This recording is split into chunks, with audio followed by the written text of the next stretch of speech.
Evangelho de João, capítulo 4. No Novo Testamento, nós temos o registro de várias pessoas que se encontraram com Jesus.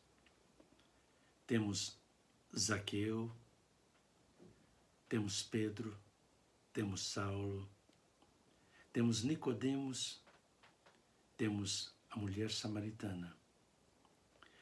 Creio que o apóstolo João registra Nicodemos pertinho da mulher samaritana para nos ensinar que Deus amou o mundo. Deus não amou apenas os judeus, Ele amou também os samaritanos. E é isto que a Bíblia inteira nos ensina, que Deus ama a todas as pessoas, independente de raça, de posição social. E Paulo, escrevendo aos Gálatas, diz que em Cristo somos todos um. Não há livres, não há servos, não há homem, não há mulher, não há velho, não há criança. Deus ama a todos e quer salvar a todos. O cenário e as pessoas podem mudar nesses encontros com Jesus, mas a teologia não muda. É a mesma. Jesus como o único Salvador. A fé é o que Ele espera de cada um de nós, de cada pessoa com quem Ele encontra. Fé em Jesus como o único caminho, a única verdade, a única vida, o único intermediário.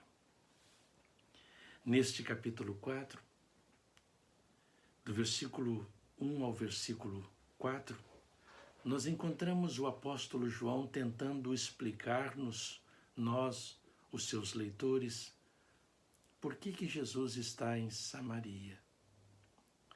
Do versículo 5 ao versículo 26, o apóstolo João registra a conversa de Jesus com a mulher samaritana.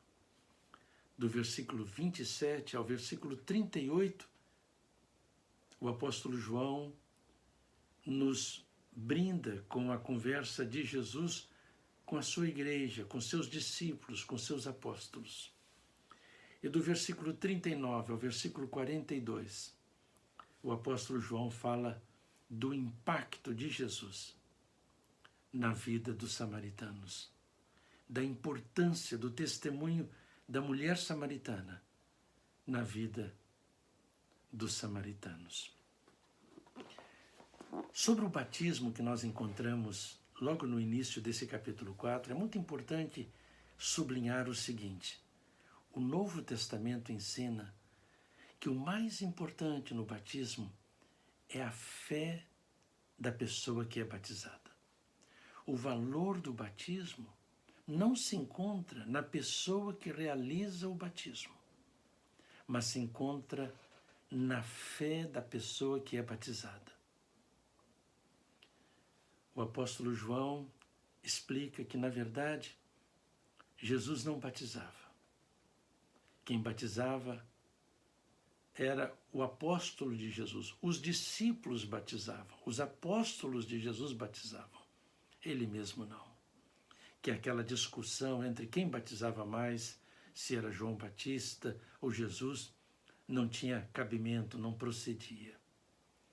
Quando o apóstolo Paulo escreveu à igreja de Corinto, ele disse: eu dou graças a Deus porque eu não batizei ninguém entre vocês, exceto 2 pessoas.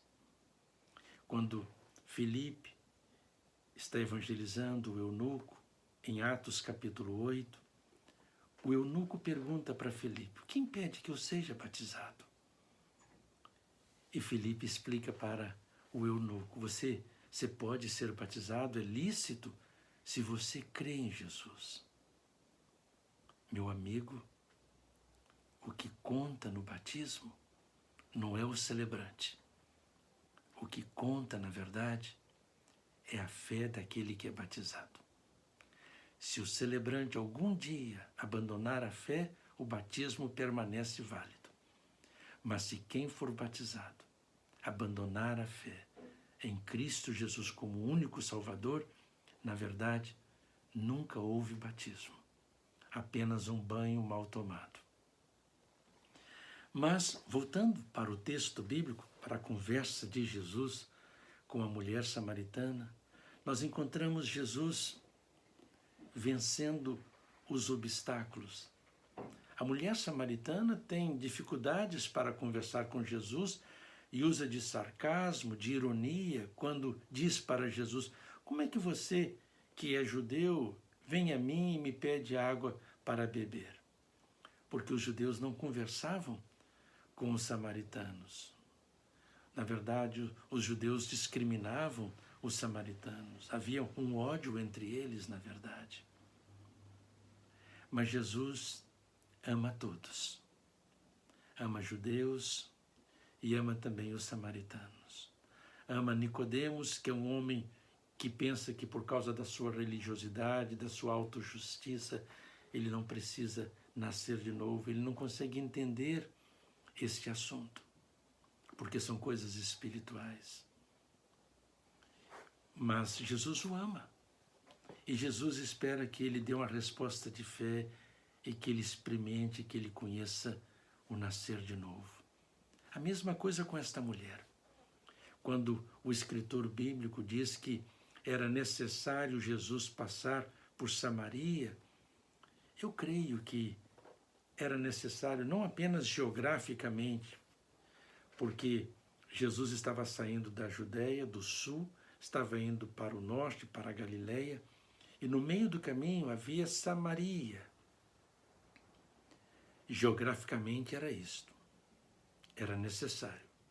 Mas muitos judeus iam para leste, atravessavam o Jordão, depois iam para o norte, chegavam em Decápolis e depois então a Galileia. Mas Jesus, ele tinha uma agenda divina ali. O pai dele tinha preparado uma agenda para ele cumprir. O encontro dele, de Jesus, com a mulher samaritana. Era necessário, não em termos geográficos apenas, mas em termos espirituais, divinos, em termos celestiais, na verdade. E diz-nos o texto que Jesus chega ali cansado, sedento, porque ele é homem e não apenas Deus. Ele é Deus e homem ao mesmo tempo. E nós encontramos esses dois atributos revelados na vida de Jesus ao longo da sua peregrinação aqui na terra. Quando ele perdoa pecados, ele se revela Deus. E quando ele chora, quando ele tem sede, tem cansaço, ele se revela homem como nós. Meio-dia era a hora que Jesus se encontra ali com a mulher samaritana. A mulher samaritana está ali em busca de água, ao meio-dia, no horário mais impróprio, porque ela cria que não haveria ninguém ali naquele poço. Aquela mulher samaritana era a mais desprezada das pessoas desprezadas. Ela, na verdade, não queria encontrar-se com ninguém ali naquele poço, por causa certamente das brincadeiras, das piadas, das provocações, das insinuações, das humilhações que ela sofria ali. Aquela mulher já havia casado 5 vezes e agora estava vivendo com um homem que não era seu marido. Ela pensava que Jesus não soubesse de todas essas coisas. A igreja de Jesus não sabia, mas Jesus sabia. Jesus sabe de tudo que nós somos e que nós fazemos. E Jesus está pronto para nos perdoar se nós reconhecermos os nossos pecados, nos arrependermos e acreditarmos no seu amor, no seu perdão, na sua graça. Então Jesus se aproxima desta mulher, pede água a ela, mas ela retruca com ironia e mostrando o muro que havia entre eles. Mas Jesus diz para ela: se você conhecesse quem é que te pede, você é quem o pediria, e ele te daria a água viva. E ela diz para Jesus: ah, Senhor, como é que você vai pegar essa água? Você não tem balde, você não tem corda. Ela está compreendendo, interpretando Jesus apenas em termos materiais, como Nicodemos, que não conseguia acompanhar Jesus, entender Jesus, como os discípulos aqui mesmo, quando eles chegam com pão que eles haviam comprado para Jesus, com comida para Jesus, e dizem para Jesus: coma. E Jesus diz para eles: olha, uma comida eu tenho para comer que vocês não conhecem. E eles ficaram se perguntando de que Jesus estava falando, porque eles não compreendiam Jesus. A mulher não compreendia Jesus, Nicodemos não compreendia Jesus, os discípulos de Jesus não compreendiam Jesus. Mas Jesus os compreendia. E Jesus queria ajudá-los em tudo, em fazerem a vontade do Pai, na verdade. A mulher então diz para Jesus: como é que você vai pegar esta água? O poço é fundo. Então Jesus continua a conversa com ela e fala da água da vida. Então ela diz para Jesus: dá-me dessa água para que eu não tenha que voltar aqui a esse poço. Então Jesus diz para ela: vai lá e chama o seu marido. E ela diz: eu não tenho marido.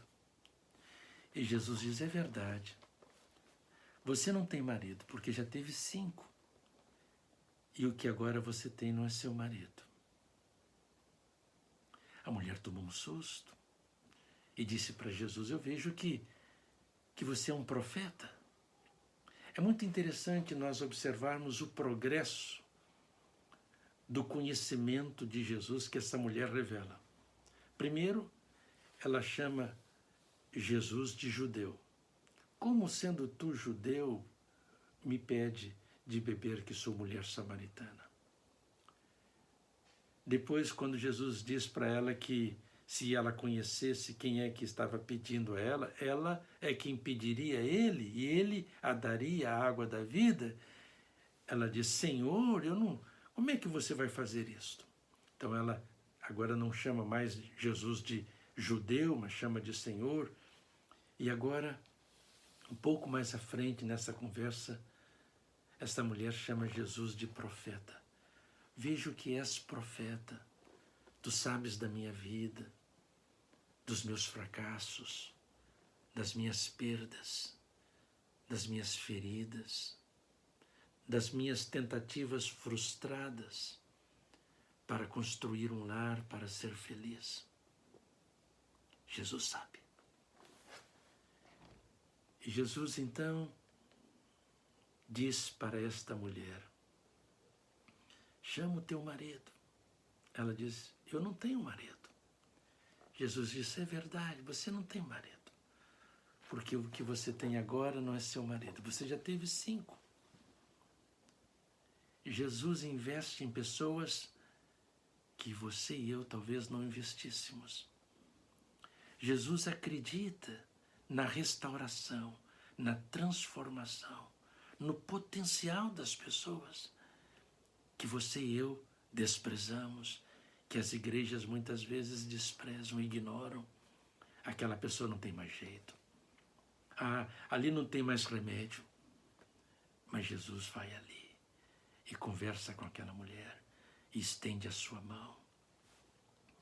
Então a mulher diz para Jesus: vocês, judeus, dizem que é em Jerusalém que se deve adorar. Nós, que somos samaritanos, nós adoramos aqui no Monte Gerizim, de acordo com o que escreveu Moisés lá em Deuteronômio, capítulo 27.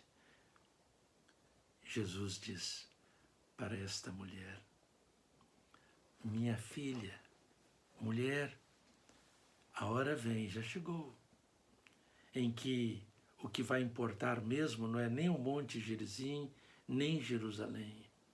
Deus é Espírito. Importa que aqueles que o adorem em espírito e em verdade. Adorar em espírito significa adorar com o nosso coração, com o nosso ser interior, com a nossa alma. Adorar em verdade significa não apenas sinceridade, mas adorar através de Jesus, porque Ele é a verdade, o Messias de Israel, o Messias de Deus, o Filho de Deus. Ele é a verdade. O culto a Deus, à luz do Novo Testamento, ele precisa acontecer com base em Jesus, no sacrifício de Jesus. Nós precisamos nos aproximarmos de Deus em nome de Jesus, confiados na graça revelada por Cristo Jesus, no amor dele. É isto que Jesus está tentando ensinar a esta mulher, e está tentando ensinar a você e a mim também. Deus é Espírito, e aqueles que o adoram precisam fazê-lo em espírito e em verdade. Essa discussão, em que denominação acontece o culto verdadeiro, em que templo acontece o culto verdadeiro. O culto verdadeiro precisa acontecer dentro de nós, em nosso espírito, e na verdade que é Cristo. Mais do que simplesmente uma doutrina, porque a verdade é Jesus. É mais do que uma simples frase, afirmação doutrinária, na verdade. É uma pessoa com quem nós nos relacionamos com fé e colocamos toda a nossa confiança nele, Deus encarnado. Então a mulher prossegue conversando com Jesus e a mulher diz para Jesus: eu sei que quando o Messias, o Cristo, vier, ele vai nos explicar tudo e resolver todas essas questões teológicas, doutrinárias, lugares de culto e assim por diante. Jesus diz para ela: mulher, eu sou o Cristo. Quando Jesus diz para a mulher, eu sou, ele usa uma expressão muito interessante, né? Ego eimi, em grego. É a mesma expressão, duas palavras, ego eimi, eu sou. Faz lembrar Deus se revelando a Moisés em Êxodo capítulo 3, versículo 14, quando Moisés perguntou para Deus: qual é o seu nome? O que vou dizer para os meus irmãos israelitas?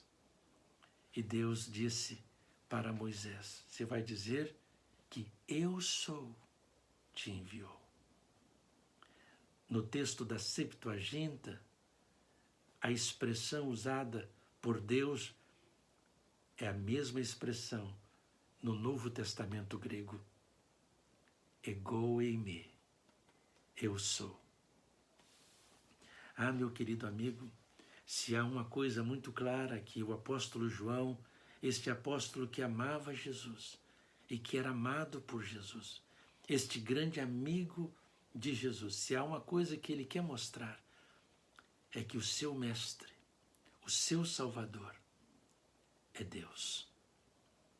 Então, a mulher ficou tão impactada com aquela declaração, com aquele encontro, com aquela conversa com Jesus, que diz-nos o texto bíblico que ela largou o balde, largou a corda e foi correndo à cidade contar para os samaritanos que havia encontrado Cristo Messias. Que coisa interessante, que coisa extraordinária. Esta mulher começa a conversa com Jesus com preconceitos, chamando Jesus de judeu. Depois o chama de Senhor. Depois o chama de profeta. E agora o confessa como o Cristo, o Messias, o ungido de Deus, o prometido do Senhor, nas páginas do Antigo Testamento. E diz-nos o texto bíblico que os samaritanos foram lá conhecer Jesus e ficaram tão impactados, tão maravilhados com o amor de Jesus, do Messias de Israel, que declararam com todas as letras que agora eles conheciam Jesus como o Salvador do mundo. A declaração que eles fizeram. Diziam: já agora não é pelo que disseste que nós cremos, mas porque nós mesmos temos ouvido e sabemos que Jesus é verdadeiramente o Salvador do mundo. Aquilo que o apóstolo João registrou, que os samaritanos confessaram, é aquilo que Jesus mesmo deixou claro ao longo dos seus ensinos, ao longo da sua vida. Jesus é o Salvador do mundo, não apenas dos gregos, não apenas dos judeus, não apenas dos gentios, mas de todo o mundo. Brasileiros, portugueses, norte-americanos, russos, chineses, argentinos. Texto de João, capítulo 3, versículo 16 diz: Deus amou o mundo de tal maneira que deu seu Filho unigênito, para que todo aquele que nele crê não pereça, mas tenha a vida eterna. Que coisa maravilhosa foi o testemunho da mulher samaritana. Que coisa maravilhosa foi a revelação da graça de Jesus para com esta mulher, para com os samaritanos. O texto bíblico diz que Jesus ficou lá mais 2 dias com os samaritanos. Jesus quer ficar também em sua casa, em seu coração. Não apenas 2 dias, mas todos os dias da sua vida. Abra o seu coração para Ele. Creia nele como o Messias, o Cristo de Deus, o Filho de Deus, o seu substituto, aquele que morreu na cruz por você e por mim. Porque assim você será feliz. E testemunhando de Jesus, você fará outros também felizes no tempo e na eternidade. Um forte abraço.